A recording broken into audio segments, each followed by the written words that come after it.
Yes, just I guess refresh on some of the terminology about what they're doing over there. So what they're doing initially is drilling some vertical wells down to depth until they reach the unit in which the natural gas occurs.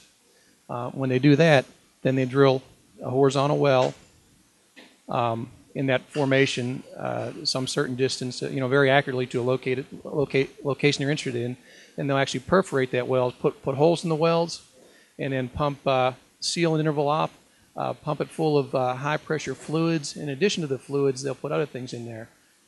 If they just put plain old water in there, when you release the pressure, that water would just be squeezed out of the fracture. So they also put things in there like sand, fracking sand, and that kind of props. Once that pressure is released, that kind of keeps those fractures propped open. Fracking means it's a short word for fracturing the rocks. So they're really when they increase the fluid pressure, that's what fractures the rocks, and then those fractures get propped open by sand and other materials.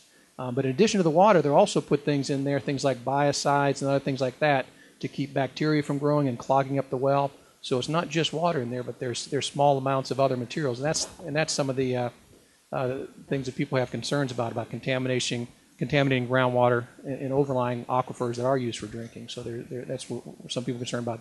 So it's not just water they're putting down in there. But anyway, so that's the fracking process. But when they bring this water back out of the well, then they've got to do something with it. Sometimes they could reuse it occasionally, but eventually they can't reuse it anymore. They've got to get rid of it.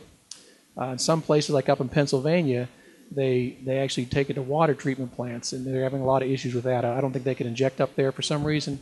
But anyways, here in Arkansas, the main way to get rid of this is actually injecting it deep into the earth, quite a bit deeper than where they're extracting the natural gas from. So this is quite a bit deeper depth, and they take that fluid into a porous formation that's well below any aquifers that could be contaminated, and they pump that in there under fluid, and that water goes into the fractures, and that's the way they get rid of it. And the idea being is that if you've got a fault underneath the ground there, it's already a zone of weakness within the rocks, and the stresses in the earth are oriented such that it could cause that fault to move. It just needs something additional, and usually it's not really lubricating the fault with the water. What it's doing is actually increasing the fluid pressure just enough that cause those rocks to decrease the friction just slightly, the increase in fluid pressure. And that's what's probably, if that's the case, that's what we would be setting off these earthquakes in the Guy Greenbrier area.